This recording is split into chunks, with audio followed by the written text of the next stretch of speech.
Hello ವೀಕ್ಷಕರೇ, ಇಂದಿನ ಪ್ರಮುಖ ಸುದ್ದಿಗಳೊಂದಿಗೆ ನಿಮ್ಮ ಮುಂದೆ ಬಂದಿದ್ದೇವೆ. ರಾಜಕೀಯದ ರಂಗದಿಂದ ಹಿಡಿದು ಕ್ರೀಡೆಯ ಕಣದವರೆಗೆ, ಅಂತಾರಾಷ್ಟ್ರೀಯ ವಿದ್ಯಮಾನಗಳಿಂದ ಹಿಡಿದು ನಮ್ಮೂರಿನ ಸುದ್ದಿಗಳವರೆಗೆ ದಿನದ ಪ್ರಮುಖ ಸಂಗತಿಗಳನ್ನು ನಿಮ್ಮೊಂದಿಗೆ ಹಂಚಿಕೊಳ್ಳಲಿದ್ದೇವೆ. ಬನ್ನಿ ಇಂದಿನ ಸುದ್ದಿಗಳನ್ನು ನೋಡೋಣ. ಇಂಗ್ಲೆಂಡ್ನಲ್ಲಿ ಹಿಂಸಾಚಾರ, ವಲಸಿಗರ ವಿರುದ್ಧ ಪ್ರತಿಭಟನೆ. ಇಂಗ್ಲೆಂಡ್ನ ಭಾಗವಾಗಿರುವ ಉತ್ತರ ಐರ್ಲೆಂಡ್ನಲ್ಲಿ ಭಾರೀ ಹಿಂಸಾಚಾರ ಭುಗಿಲೆದ್ದಿದೆ. ಇಬ್ಬರು 14 ವರ್ಷದ ವಲಸಿಗರು ಅಪ್ರಾಪ್ತ ಬಾಲಕಿಯ ಮೇಲೆ ಕಿರುಕುಳ ನೀಡಿದ್ದಾರೆ ಎಂಬ ಆರೋಪದ ಮೇಲೆ 30,000ಕ್ಕೂ ಹೆಚ್ಚು ಇಂಗ್ಲೆಂಡ್ ನಿವಾಸಿಗಳು ಪ್ರತಿಭಟನೆ ನಡೆಸಿದ್ದಾರೆ. ಪ್ರತಿಭಟನಾಕಾರರು ವಲಸಿಗರ ಮನೆಗಳನ್ನು ಗುರಿಯಾಗಿಸಿಕೊಂಡು ಕಲ್ಲು ತೂರಾಟ ನಡೆಸಿದ್ದು, ಕಿಟಕಿ ಬಾಗಿಲುಗಳನ್ನು ಹೊಡೆದು ಹಾಕಿ ಪೊಲೀಸರ ಮೇಲೆ ಹಲ್ಲೆ ನಡೆಸಿದ್ದಾರೆ. ಈ ಘಟನೆಯಲ್ಲಿ 30ಕ್ಕೂ ಹೆಚ್ಚು ಪೊಲೀಸರಿಗೆ ಗಾಯಗಳಾಗಿದ್ದು, ಬೆಂಕಿ ಹೊತ್ತಿ ಉರಿಯುತ್ತಿರುವ ವಿಡಿಯೋಗಳು ವೈರಲ್ ಆಗಿವೆ. ಬ್ರಿಟನ್ ಪ್ರಧಾನಿ ಈ ಘಟನೆಗೆ ಆಕ್ಷೇಪ ವ್ಯಕ್ತಪಡಿಸಿದ್ದಾರೆ. ಅಮೆರಿಕಾದಲ್ಲಿ ಟ್ರಂಪ್ ನೀತಿಗಳ ವಿರುದ್ಧ ಹಿಂಸಾಚಾರ ತೀವ್ರ. ಅಮೆರಿಕಾದಲ್ಲಿ ಡೊನಾಲ್ಡ್ ಟ್ರಂಪ್ ನೀತಿಗಳನ್ನು ವಿರೋಧಿಸಿ ಸೇಂಟ್ ಏಂಜಲೀಸ್ನಲ್ಲಿ ನಡೆಯುತ್ತಿರುವ ಹಿಂಸಾಚಾರ ಮತ್ತಷ್ಟು ತೀವ್ರಗೊಂಡಿದೆ.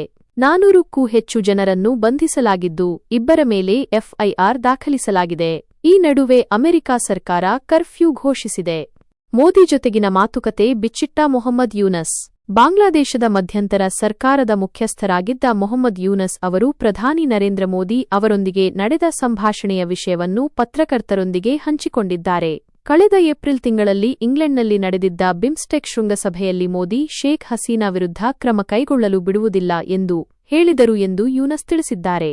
ಹಸೀನಾ ಅವರ ಭಾಷಣಗಳನ್ನು ತಡೆಯಲು ಯೂನಸ್ ಕೇಳಿದಾಗ ಮೋದಿ ಅದು ಸೋಷಿಯಲ್ ಮೀಡಿಯಾ, ಅದನ್ನು ತಡೆಯಲು ಸಾಧ್ಯವಿಲ್ಲ ಎಂದು ಉತ್ತರಿಸಿದರು ಎಂದು ಯೂನಸ್ ಹೇಳಿದ್ದಾರೆ.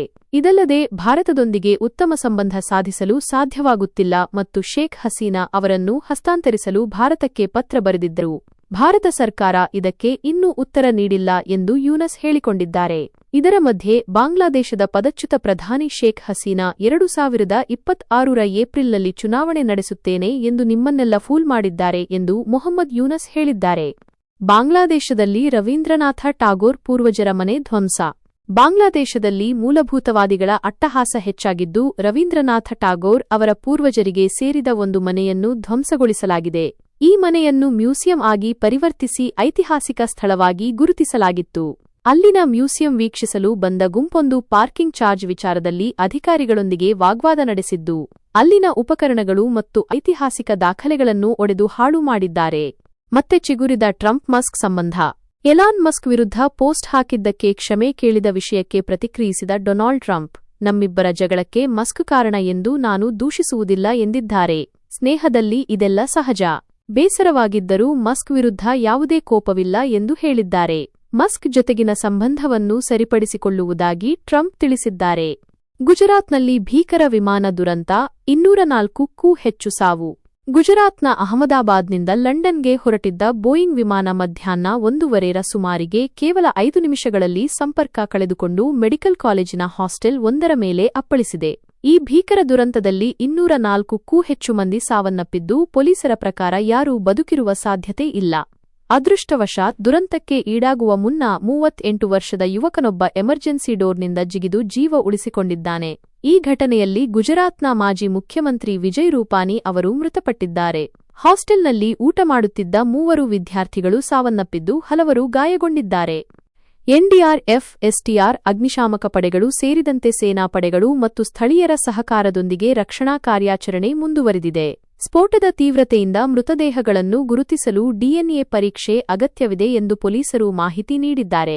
ಪ್ರಧಾನಿ ನರೇಂದ್ರ ಮೋದಿ, ಅಮಿತ್ ಶಾ, ರಾಹುಲ್ ಗಾಂಧಿ, ಮಲ್ಲಿಕಾರ್ಜುನ ಖರ್ಗೆ ಸೇರಿದಂತೆ ಅನೇಕ ರಾಷ್ಟ್ರೀಯ ನಾಯಕರು ಮತ್ತು America, Britain, Russia, Ukraine, China, Pakistan, Australia, Japan ಸೇರಿದಂತೆ ಅನೇಕ ದೇಶಗಳ ಮುಖ್ಯಸ್ಥರು ಮತ್ತು ರಾಯಭಾರಿಗಳು ಸಂತಾಪ ಸೂಚಿಸಿದ್ದಾರೆ.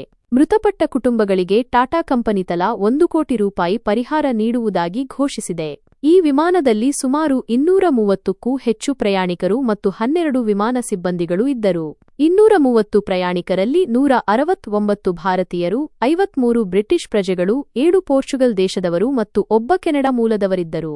ವಿಮಾನ ಹಾರಿಸುತ್ತಿದ್ದ ಪೈಲಟ್ ಕೋ ಪೈಲಟ್ ಕುಂದರ್ ಅವರು ನಮ್ಮ ಕರ್ನಾಟಕ ಮೂಲದ ಮಂಗಳೂರಿನವರಾಗಿದ್ದು, 1100 ಗಂಟೆ ವಿಮಾನ ಹಾರಿಸಿದ ಅನುಭವವಿದ್ದ ಇವರು ಕೂಡ ಈ ಘಟನೆಯಲ್ಲಿ ಸಾವನ್ನಪ್ಪಿದ್ದಾರೆ. ಮರು ಜಾತಿ ಗಣತಿಗೆ ಸಚಿವ ಸಂಪುಟ ಅನುಮೋದನೆ. ಹೈಕಮಾಂಡ್ ಸೂಚನೆಯಂತೆ ಮರು ಜಾತಿ ಗಣತಿ ನಡೆಸಲು ಮುಖ್ಯಮಂತ್ರಿ ಸಿದ್ದರಾಮಯ್ಯ ಅವರು ಇಂದು ಸಚಿವ ಸಂಪುಟ ಸಭೆಯಲ್ಲಿ ಪ್ರಸ್ತಾವನೆ ಮಂಡಿಸಿದ್ದು, ಇದಕ್ಕೆ ಅನುಮೋದನೆ ದೊರೆತಿದೆ. ಈ ವಿಡಿಯೋಗಾಗಿ ನಿಮ್ಮ ಅಮೂಲ್ಯವಾದ ಸಮಯವನ್ನು ನೀಡಿದ್ದಕ್ಕೆ ಧನ್ಯವಾದಗಳು. ನಿಮಗೆ ಈ ವಿಡಿಯೋ ಇಷ್ಟವಾದಲ್ಲಿ ದಯವಿಟ್ಟು ಲೈಕ್ ಮಾಡಿ, ನಿಮ್ಮ ಅನಿಸಿಕೆಗಳನ್ನು ಕಾಮೆಂಟ್ ಮಾಡಿ ಮತ್ತು ನಿಮ್ಮ ಸ್ನೇಹಿತರು ಹಾಗೂ ಸಂಬಂಧಿಕರೊಂದಿಗೆ ಹಂಚಿಕೊಳ್ಳಿ. ಧನ್ಯವಾದಗಳು.